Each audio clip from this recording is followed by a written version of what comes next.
kita bisa dulu gitu ya, seperti itu. Terus bagaimana memulainya? Nah ini sekarang kita memulainya adalah dengan yang pertama adalah ide konten. Nah seringkali kita bingung, konten itu isinya, idenya mau ngapain ya, hari ini aku mau ngapain ya, aduh nggak ada ide gitu kan. Padahal ide itu bisa timbul dari mana aja Bun. Saya kasih contoh, misalkan Bunda melihat apa ya, contohnya apa sih, kipas deh. Bunda lihat kipas misalkan, kita dari satu barang atau satu benda yang kita lihat itu bisa berkembang. Coba kalau Bunda lihat kipas itu, apa yang Bunda lihat coba? Yang dilihat apanya? Ayo coba sebutkan dari kipas itu. Merek, boleh. Terus yang lain? Baling-baling, ya. Terus? Colokan. Berarti bisa nyambung ya ke listrik gitu, butuh listrik. Terus apalagi banyak tuh kan? Ya contohnya lah itu seperti itu. Artinya kita dari satu barang, satu benda bisa ada banyak yang kita lihat kan beda-beda ya sudut pandangnya. Sama seperti Bunda juga melihat gajah deh. Nah kalau saya bilang coba bayangkan gajah itu apa? Ada yang mikir belalainya gitu. Terus ada yang gadingnya gitu. Terus ada badannya besar. Terus kakinya 4 gitu. Kan beda-beda pasti jawabannya. Nah itu berarti kan sudut pandang kita melihat suatu objek itu ya Bun. Nah sekarang ide itu yang muncul dari seperti itu. Ketika kita melihat gajah, kita bayangkan, oh kita mau fokus ke kakinya. Berarti kita jelasin, oh kaki gajah, ada 4 kaki gajah gitu kan. Terus kaki gajah itu warnanya ini dan besar misalkan. Terus itu buat kaki. Nanti ada lagi yang badannya, tubuhnya besar, berwarna abu gitu ya. Gajah itu makanannya apa, tinggalnya di mana. Jadi berkembang. Nah seperti itulah ide konten Bun. Kita harus dari kita lihat, kalau kita nggak ada ide ya, kita nggak ada ide misal saat ini mau ngapain ya, Bunda lagi kemana, lagi jalan ke sekolah anak, melihat ada orang ibu-ibu ngegosip kan, sih ketawa-ketawa, itu bisa jadi ide konten. Oh berarti wanita itu senang berbicara ya gitu. Jadi oh ternyata wanita itu senang ngobrol, senang ketawa-ketawa, senang happy gitu, senang menyampaikan kata gitu ya, menyampaikan beribu kata gitu sehari.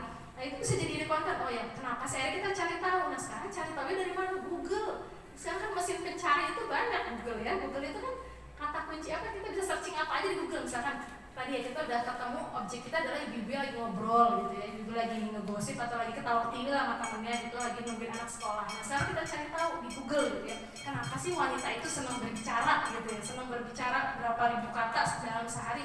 Keluar tuh di Google kan penjelasannya gitu, menurut ini gitu. Ternyata adalah wanita karena bla bla bla bla. Oh begitu.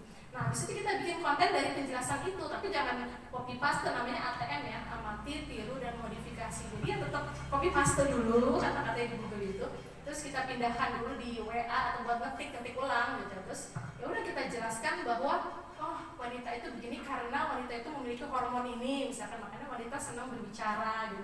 Terus memang karena berapa persennya wanita itu memiliki perasaan gitu ya, logikanya sekian persen, sehingga memang lebih ke bawah perasaan kalau lagi ngobrol sama temennya jadi gembira, happy gitu ya.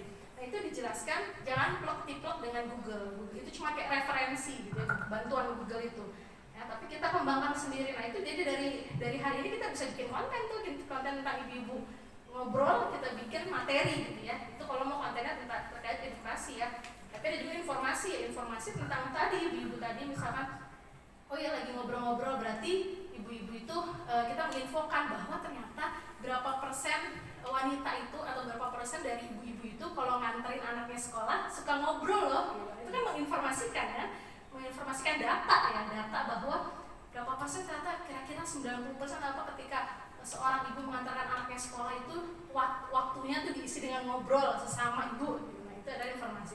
Terus edukasinya boleh, hiburannya boleh dengan kita bikin parodi gitu, bikin konten yang ketawa-ketawa ya, mak suka gosip atau mak gibah misalkan, yang membuat orang tuh kalau nonton bener ya gitu, emang mak tuh kalau udah kumpul kayaknya suka bahasanya gibah gitu, ngomongin orang tapi lucu-lucuan. Nah itu kalau hiburannya. Nah kalau promosi ya bisa juga kita lihat dari yang dipakainya, misalkan ibu itu oh senang pakaiannya atau jilbabnya pink semua nih, kok lagi kompak ya pink, berarti kita bisa promosikan bahwa oh ini kalau mak ngobrol itu nganterin anak sekolah ternyata lebih sering pakai jilbab bergo loh, atau jilbab yang segi 4 gitu ya. Itu jadi iklan kita nih, maka beli jilbabnya ke aku ya gitu, aku jualan nih jilbab yang seperti di video ini gitu ya, video yang mama itu di videoin sama bunda-bunda misalkan. Nah gitu, jadi dari objek itu berkembang tuh ya, bisa jadi konten informasi, edukasi, hiburan, dan promosi. gitu. Nah terus itu menemukan ide konten. Jadi yang pertama kelihatan nggak tulisannya ya. Nah itu pahami audiensnya dulu. Nah tadi kita mau menampilkan konten kita itu buat siapa, gitu ya. Tujuan kita bikin konten itu buat siapa? Buat orang, buat anak remaja, buat ibu-ibu sesama kita, gitu ya. Atau buat siapa targetnya? Gitu. Kalau Bunda jualannya buku anak, buku edukasi anak, misalkan buku-buku gambar anak atau gimana yang buku cerita anak, ya berarti kan targetnya ya orang tua yang punya anak kecil. Berarti bahasanya juga hai bunda-bunda, gitu kan bahasanya di awalnya itu misalnya hai bunda-bunda, untuk melatih Ananda bisa menulis, gitu ya. Yuk beli buku ini, gitu kan. Buku ini tuh berisikan materi-materi yang bisa merangsang tumbuh kembang anak, bla bla bla bla bla. Nah itu target kita berarti memang ibu-ibu yang punya anak. Jadi bahasanya nyapanya juga bunda-bunda mulu gitu. Jangan sampai besok kontennya isi tentang nyapa ayahnya. Maksudnya, bapak hari ini kita mau belajar cara menyervis ini lah, nggak nyambung ya. Jadi hari ini konten tentang jualan buku, besok ngomong tentang menyervis apa gitu. Jadi fokus kalau kita hari ini. Memang kita mau dikenal kontennya itu sebagai tadi jualan buku, promosi, ya berarti promosi terus tiap hari gitu. Kalau kita pengen tentang edukasi terus gitu ya. Jangan dicampur-campur.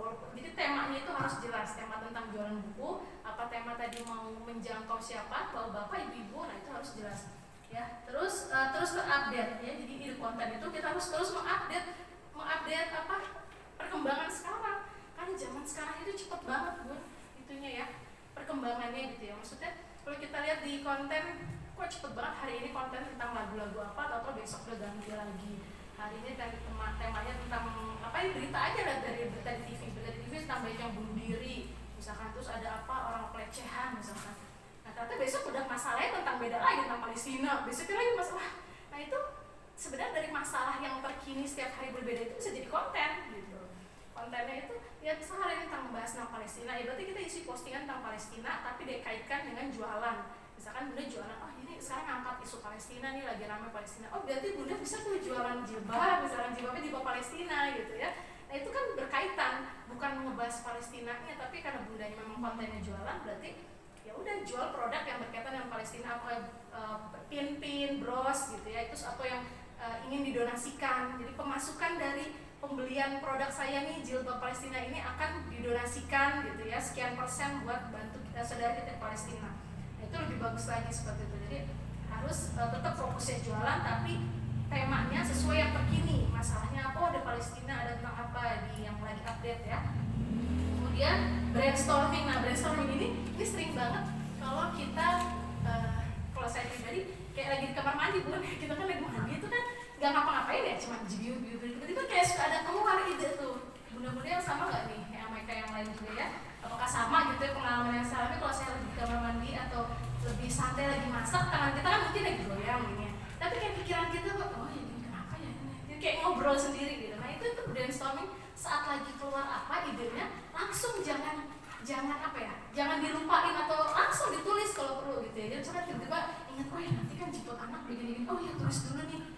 Jadi segala sesuatu yang ada di pikiran kita saat lagi muncul ide tentang apapun itu, kalau bisa ditulisin, karena itu idenya keburu meluap gitu ya, keburu pergi gitu. Karena sebenarnya itu adalah ide yang dari hasil brainstorming gitu, artinya pikiran kita yang keluar tiba-tiba, yang kita nggak minta kita mikir ke situ, tapi tiba-tiba pikiran itu ya gitu. Nah itu harus kita langsung catat dulu di WA, misalkan ambil HP, tulis dulu misalkan apalah kata kuncinya Bunda, misalkan ingat kunci, ingat apa gitu ya, ini kunci atau belum matikan ini, ternyata itu. Nah kita kayak punya kebiasaan lupa matikan kompor ya, lupa matikan kalau lagi manasin air lupa matiin lah gitu ya. Itu juga bisa jadi konten gitu. Kenapa sih wanita itu atau yang sudah ibu-ibu itu sering lupa gitu mematikan kompor gitu ya saat memasak air? Nah itu juga ada ilmunya, udah cari di Google gitu kan. Ternyata begini ya, kalau ibu-ibu tuh usia sekian tuh memang rentan pelupa. Terus rata-rata masalahnya sama, lupa misalkan tadi matiin air sering banget, atau air udah habis terus sampai pancinya gosong gitu ya. Nah itu adalah jadi sebuah ide juga tuh bikin konten. Nah terus bereksperimen ya, yang pasti kita lakukan terus inovasi atau cari-cari ide ya. Kalau Bunda nggak ada ide di dalam rumah, cari di luar gitu ya. Bunda lagi kemana, ketemu temannya, lagi kumpul pengajian, lagi kumpul sama orang tua murid, lagi rapat, lagi arisan, itu bisa jadi ide konten. Ibu-ibu tuh kalau lagi arisan coba makanannya banyak kan gitu ya. Oh tapi ibu tuh emang seneng makan ya, maksudnya yang diinget tuh makan dan selalu ngebungkusin biasanya ya kan. Kalau udah nggak habis biasanya inget suami, inget